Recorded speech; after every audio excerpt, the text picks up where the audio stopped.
ભરૂચ જિલ્લાના નેત્રંગ તાલુકા પંચાયતમાં ફરી ભાજપે કોંગ્રેસના સહયોગથી સત્તા કબજે કરી છે। આમ આદમી પાર્ટીને સત્તાથી દૂર રાખવા કોંગ્રેસની મહિલા સભ્યએ ભાજપને ટેકો આપી ઉપપ્રમુખ પદ મેળવી લીધું હતું। નેત્રંગમાં આમ આદમી પાર્ટી સાથે ખેલ હોબે ગયો હતો।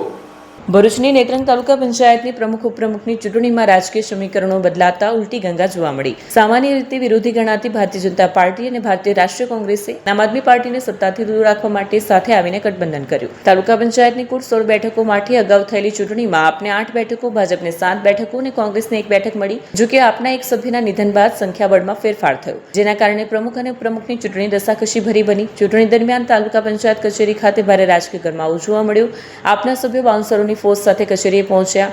સમર્થકોના જમાવડા વચ્ચે ચુસ્ત પોલીસ બંદોબસ્ત ગોઠવવામાં આવ્યો। ચૂંટણી પ્રક્રિયા નાયબ જિલ્લા વિકાસ અધિકારી વિશાલ પટેલની અધ્યક્ષતામાં યોજાઈ। પરિણામે પ્રમુખ તરીકે ભાજપના મગન વસાવા ચૂંટાયા, જ્યારે ઉપપ્રમુખ તરીકે કોંગ્રેસના નયના પ્રજાપતિની પસંદગી કરવામાં આવી। ચૂંટણી બાદ નવનિયુક્ત પ્રમુખ અને ઉપપ્રમુખે જીતના દાવા કર્યા। ગુજરાત તાલુકા અને જિલ્લા પંચાયત પ્રમુખ અને ઉપપ્રમુખ ચૂંટણીની નિયમો 1998 મુજબ આજરોજ નેત્રંગ તાલુકા પંચાયત ખાતે તાલુકા પંચાયતના પ્રમુખ અને ઉપપ્રમુખ પદની ચૂંટણી યોજાયેલ હતી।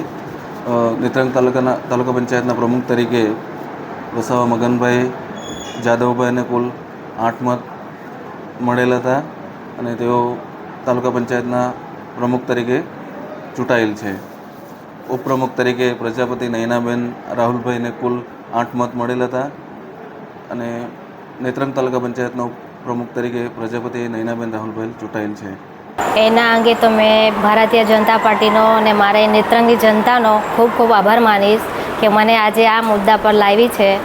અને પહેલાં તો અમારા શેરખાનભાઈ પઠાણનો ખૂબ ખૂબ આભાર માનીશ કે તેમને મને આ હોદ્દો આપ્યો ને આ પદ પર બેસાડી છે, એટલે એમનો ખૂબ ખૂબ આભાર માનું છું। બસ એક સમયે ઇન્ડિયા ગઠબંધન સાથે આપ સાથે ગઠબંધન હતું, હાલે તાલુકા પંચાયતમાં ભાજપ સાથે ગઠબંધન કર્યું છે, શું કારણ?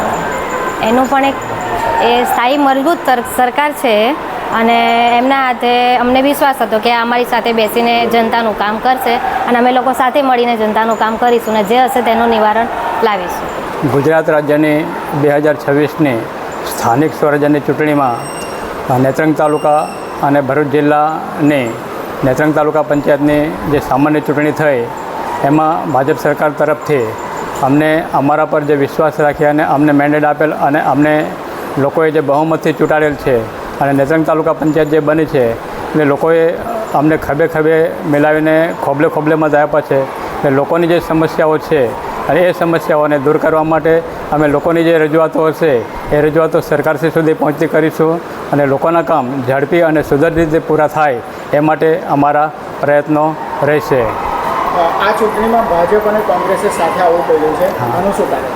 એનું મૂળ કારણ તો એ જ હતું કે સમયગાળો બહુ ટૂંકો હતો, એટલે ગામડામાં જે ઉમેદવારોએ ફરવાનું હોય એ એટલું બધું ફરી શકાય નથી। એના પરિણામે થોડું અમારે થોડી તકલીફ થઈ।